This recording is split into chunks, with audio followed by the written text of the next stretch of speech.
Everybody on here. I wanted to put out a little personal message today. I realized that some people got very startled in my last video that I put out, the monthly video that was about 2 weeks ago. And I just wanted to provide some clarity and things. I've had some people asking some questions and feeling scared, feeling uncertain about things and what is going on with me. And so I'm going to do my best to clear the air here um, and let you know what's going on because a big part of my work has always been to be really as transparent as I can be. I've always been pretty much an open book and told people if you've got a question, ask me. If there's something you want to know about me, ask me, and I will answer openly and honestly. It may not always be what you want to hear. It may not always be something you like. It may not be something pleasant, but I will do my best to answer truthfully and honestly and be an open book with you because I believe very strongly in that. I believe that the more we can be an open book about something, the more we can be, if you want to say healed or, in our most spiritual element, be in our divine alignment, whatever terminology you want to use in there. So I wanted to set some things straight because part of what really bothered people was when I said I'm living on borrowed time. And what happened was a couple of days before I cut that video, I think it was, um, maybe it's been about 2.5 weeks now, 3 weeks, somewhere in there. I just got hit with some really hard realizations. And I think that I have been a person that throughout life has always been in this sort of survival mentality. Just push through, just break through, move on, just deal with whatever it is. And you can get through this. And yes, it's hard. And yes, it's challenging. And just keep pushing yourself and you'll be fine, or you'll be okay, or, keep that positive attitude. And I do believe in those things very strongly. I believe that we should keep moving through as much as we possibly can and to hold on as much as we can, because that ability to do things in life, that ability to have a life is so important. But when I get slapped with these realities, it makes me very, very grateful that there was all the exploration and adventures early in life with things, because as you age, your body shifts, your body changes, and things happen, and you can't always do. You can't always do things that you want to do. You can't always do those things as you get older. And your spirit might be there, your spirit might be willing. My spirit certainly is, but that doesn't mean that it's reasonable or possible or something that I can just go do whatever I want, whenever I want, sort of aspect. And I think this is important to bring up. So what I got hit was I had had a rash going on up in my shoulder regions and in my back regions and stuff.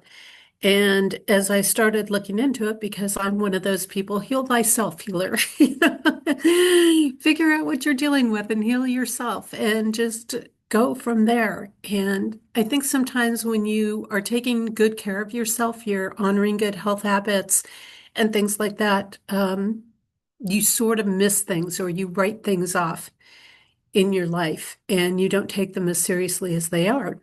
So when this wasn't going away, and I kept having this itching and different things going on, and I started doing my research, my due diligence and things. And the only thing that it turned out to be connected to was lupus.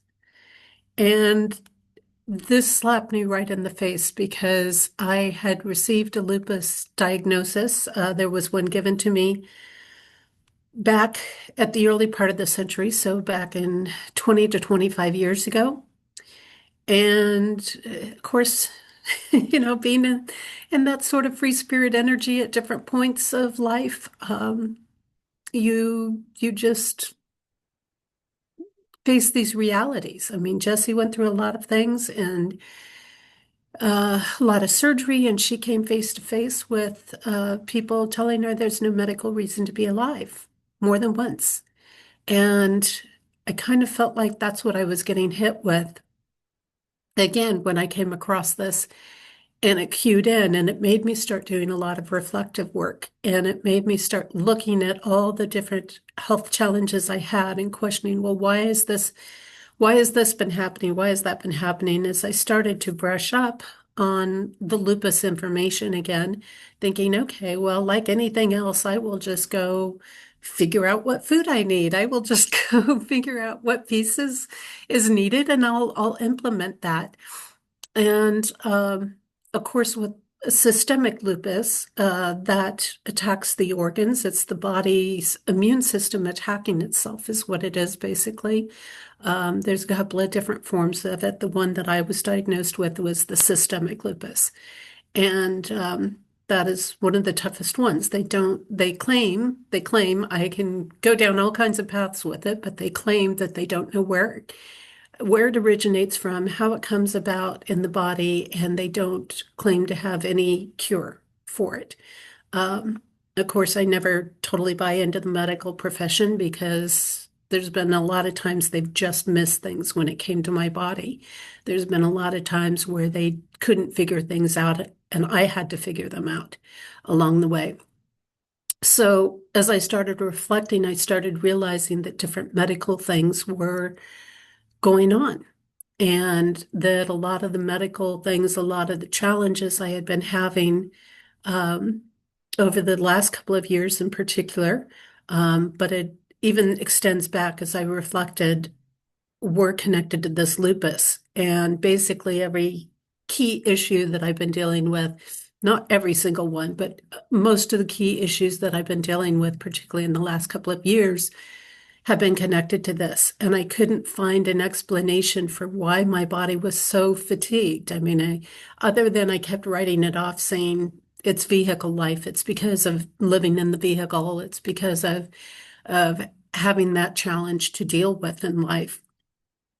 And but the thing that threw me was always, well, if I'm getting as much sleep, if I'm getting enough sleep, which I mean, totally not on one hand for what I deal with, but if I'm getting what used to make me rested a year ago and I'm not rested, there's something more happening. And these are all parts of the progression of lupus.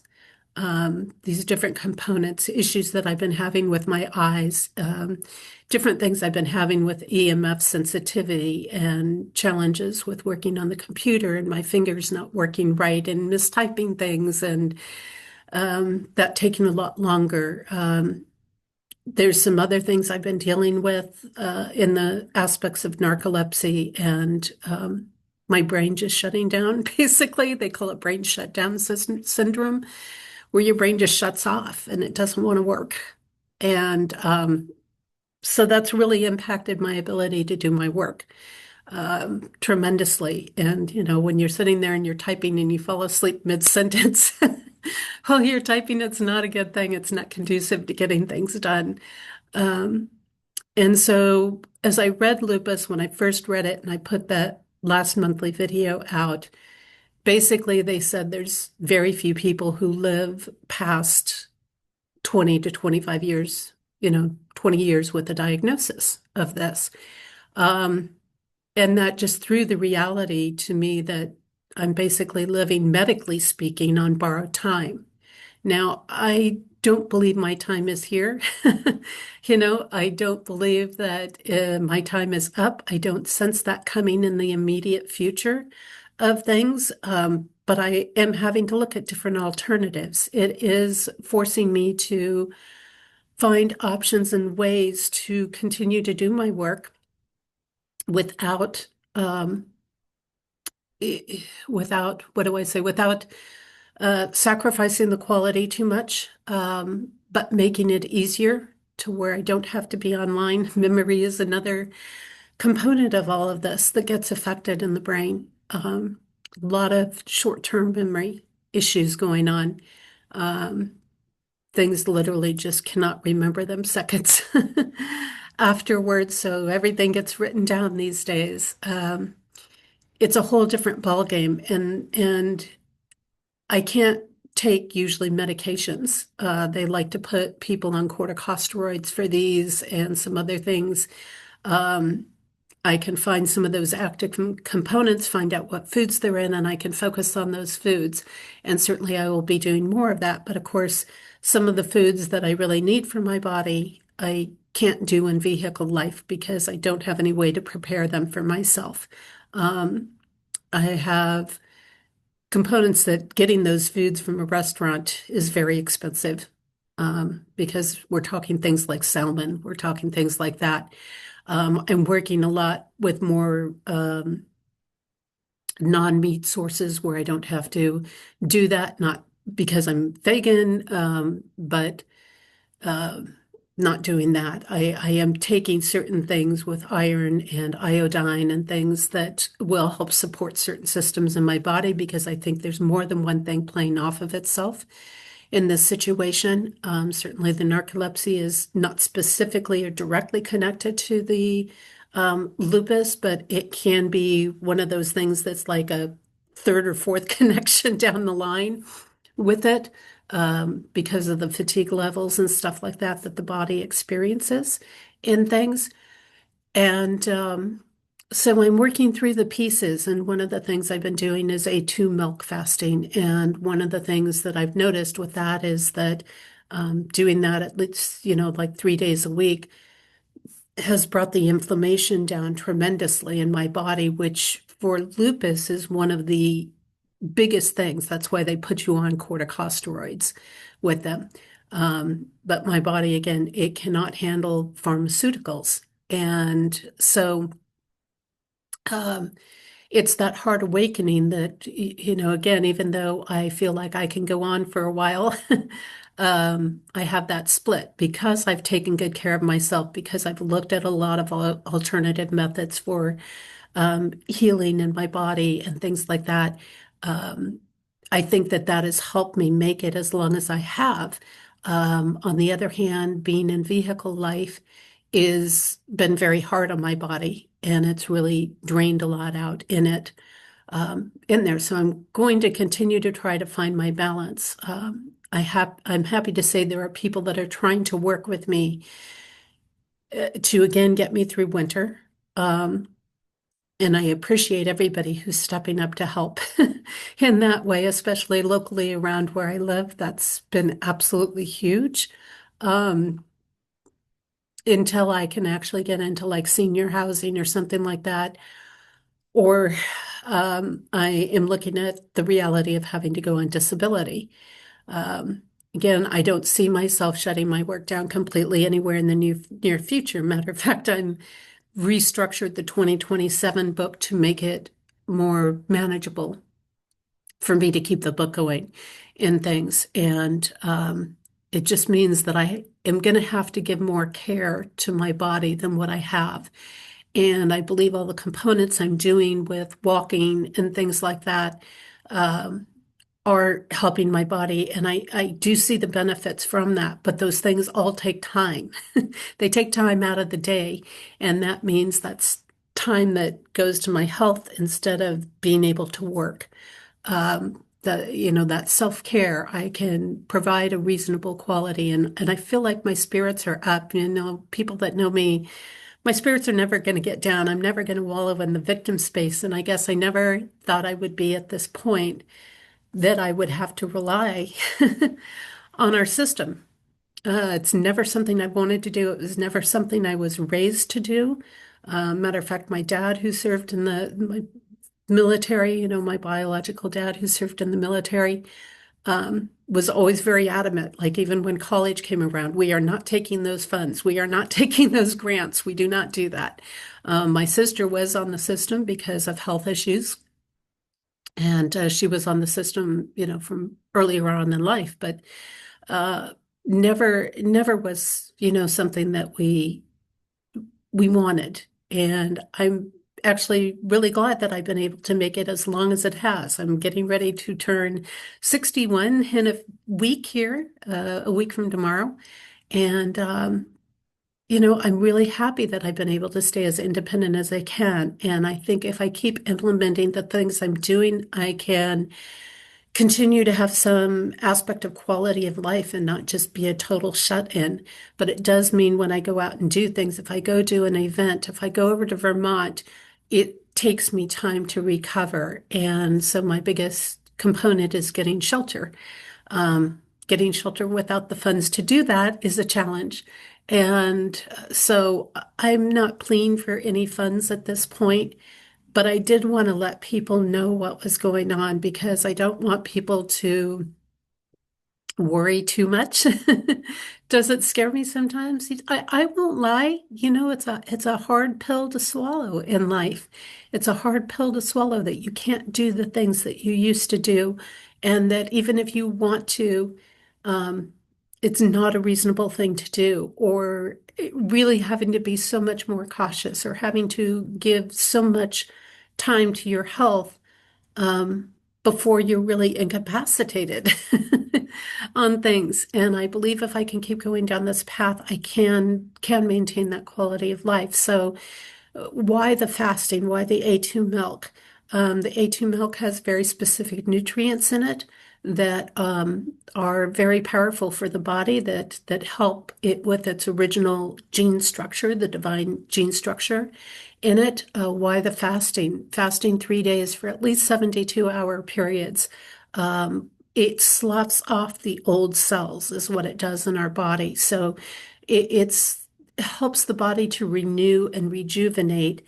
And part of the concept behind that is that even though I may still be experiencing symptoms, it's going to take time, a lot of time, to let those cells continue to renew and to slough off. And the theory being that the more of the old cells that are sloughed off, the damaged cells, which would be carrying the lupus, are sloughed off. And the more that that can happen, the more my body can maintain some component of health in it, can renew itself to a certain extent in there. So I've been very, very diligent about the 3 days a week and the times that I have not been able to get 3 days of fasting in a particular week. The inflammation soars, my weight soars. So I've realized that all this weight that I have put on over particularly the last, 7 years, um, where, I jumped tremendously in weight is a result of this inflammation of the lupus. So that explains why I never felt like it was genuine weight because it wasn't. It wasn't because of eating habits. It wasn't because of certain things. Those that know me, I don't do alcohol, don't smoke anything, don't do any drugs of any kind, pharmaceutical, legal, illegal, or otherwise. So from that aspect, I am clear and I'm clean. And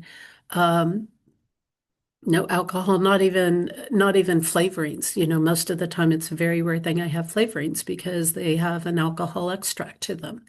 So I stay off of all of that, even fermented drinks that have low levels of alcohol in them. So that is kind of what's happening. And I want to fill you guys in because you may see over time, over the next several years, I'm hoping it's many years and not a few years, um, things are going to have to shift for me. And the work is going to shift. And I'm very excited actually because I'm taking this opportunity, 2026 of the Code Journey. That edition was the ninth year put out. So it's actually a very natural cycle for making shifts and making changes on things and to make adjustments in the work. And I'm using this opportunity to meet my needs, but to also change the work in ways that I think may even make it better. in some aspects. It may make it accessible to more readers, to more people, that will maybe be more user friendly. It's made me rethink some things that I think are going to bring some really positive changes to the work. And so I feel really blessed about that. And I'm not going to stop putting out videos until I can't. I'm not going to stop the work until I can't. And again, I don't feel like my time is really close. I feel like there's still a lot of life force in my body. There are things out there with lupus that say, hey, as long as you take care of yourself, as long as you're doing what you need to do, you can lead a normal, long, healthy life. And I think that is part of the acknowledgments with things in there. And part of why I won't take the pharmaceuticals is because I know the damage they do to the body. And I had to, Jessie removed herself from medications years ago and got off of that stuff. And it's probably been a lifesaver for her, honestly, to do that for this body to have had that done. And I will continue. I'll continue to work. And I hope ultimately that this becomes an inspiration, as all of my work has hopefully been for a lot of people, to inspire them that life is going to throw challenges. For some people, it's more challenges than others.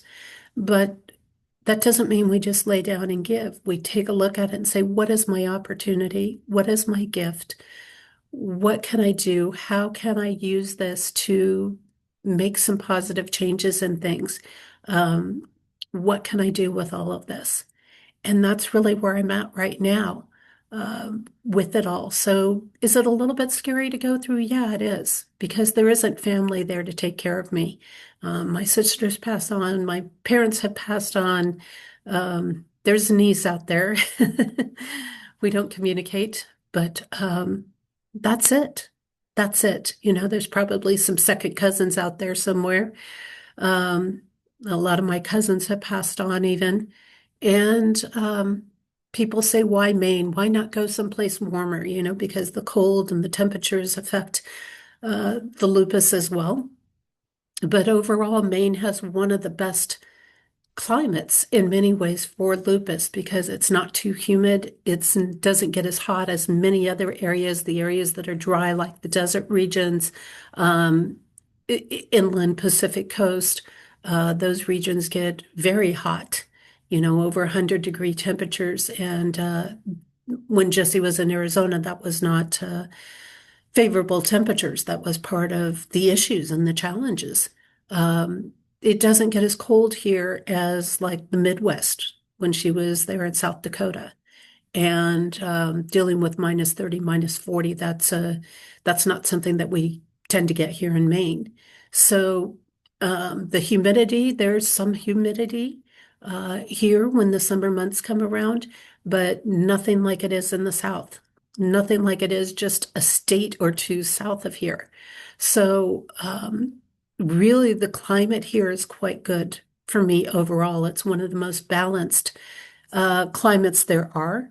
Every place is going to have its challenges. Every place is going to have its pros and cons. And, I have to stay on top of everything with it being here. But I do notice with the fasting, because I was on the fasting during the summer this year, that I did not swell as much. Again, I think that's due to the inflammation being kept down by it. So I'm going to continue on this path. I'm going to continue to do my best to inspire you and give you hope and give you faith and help you realize that it doesn't matter what life throws at you. You can find a way to make it work. And even when it hits the most challenging points, even if you're on borrowed time, you can be an inspiration and you can find ways to have quality in life. And sometimes we just have to honor that self-care. Sometimes we hit a point in life and that's what it's about. That phase in life, that point of our life changes things. It changes from being in the working area to being in a self-care position. uh, in there, and I've held off as long as I can in seeking out assistance for things. But I'm at a point now that, especially if they raise the retirement age, I don't have any other option but to seek out disability options, which I have tried very hard because I hate being on the system. I hate it with a passion.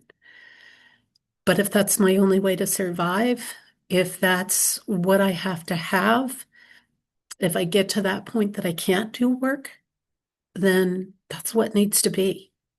And, if that's the difference in getting a roof over my head so that I can take care of myself, so that I don't become more of a drain on the system. And I think this is a part that people miss when we look at all this stuff. I see all this chatter going around with people on the SNAP system, people that are on disability. Um, for the most part, if we just clear off the people who don't belong there, we're fine. We can take care of the people who need it. And, I only started taking SNAP earlier this year. And if it wasn't for that, honestly, I can't even conceive where my health would be right now. Um, it has seen me through. It's allowed me to get the proper nutrients. And why is that important for somebody like myself? I'm not talking about the people who take advantage of the system or scam it. That's a whole different ballgame. I don't condone take away our ability to have chips and candy and things like that. I have no problem with that. We don't need those things. We need to focus on people's health. And if people can get their health needs met with some basic things, for anybody who wants to know, I get just under $300 a month for that. I don't get these $1,000 payments that other influencers are talking about. It's $300 a month for food. And I can't just buy stuff and store it because I don't have a refrigerator. I don't have a home to put it in, and I don't have those things to store it. And so somebody like me, that's where they get caught sometimes having to buy things on a day-to-day basis. But that doesn't mean I'm not practical and reserved with it. And again, um, when we can focus on our health and we can get the things that are healthy, like I'm doing with this A2 milk and with some other things with microgreens and things like that. No, I may not get as much stuff, but if I focus on that nutrient density in my food, then I can keep myself going strongly um, with that. And that will also keep me off of other systems. It keeps me from having to be on medications. It keeps me out of doctor's appointments. It keeps me out of all kinds of medical procedures. And those things get very costly on the system. So I believe very strongly that there's a need and a place for this system, and there are people that need these things. But we've got to honor what it's meant for. We don't need the excesses. And, a little bit of budget, a little bit of wise choices along the way. And, you know, it pays for itself. It pays for itself as people get healthier along the way. So that's where I'm at. That's what's going on. I didn't mean to scare anybody. Um, and if anybody needs to reach out to me further, I really know what I need to do for myself. I know the protocols I need to be doing. I am putting those in motions. And, once shelter is available to me, at this point, it could take another year because the senior housing doesn't allow me in until I'm 62. Um, and unless I can get a disability qualification, that's the only way I will be able to get in any earlier to that housing. And so until I have permanent housing, I have some limitations in what I can do that affects me in how much sleep I can get. It affects me in the quality of sleep, the ability to cater to my body better. It allows me to get out of some environments that are using a lot of chemicals and toxins in them, which are unhealthy for me, but I have to be in them to stay warm and to make it through winter. Uh, I have a lot of different components like that. So, that being said, yeah, there's a lot of pieces in play, a lot of things in motion in play. So I'm doing the pieces I can do, and once that shelter is available to me, um, however that comes about, and I pray there are many options in how that might come about. Um, then you know. I've got to make it through in the meantime, but once that comes through, I will be able to do more to take care of myself. There's more things physically I can do for my body once I have a stable and permanent place to be in. So that's my update. Thank you for hanging in there and listening. And didn't mean to scare anybody. I will be back on with you in a couple of weeks, coming out with the monthly video and sharing with you then. And until then, take care, everybody. And just remember, be the inspiration, no matter what you're dealing with. Embrace the opportunities it has and be an inspiration for other people.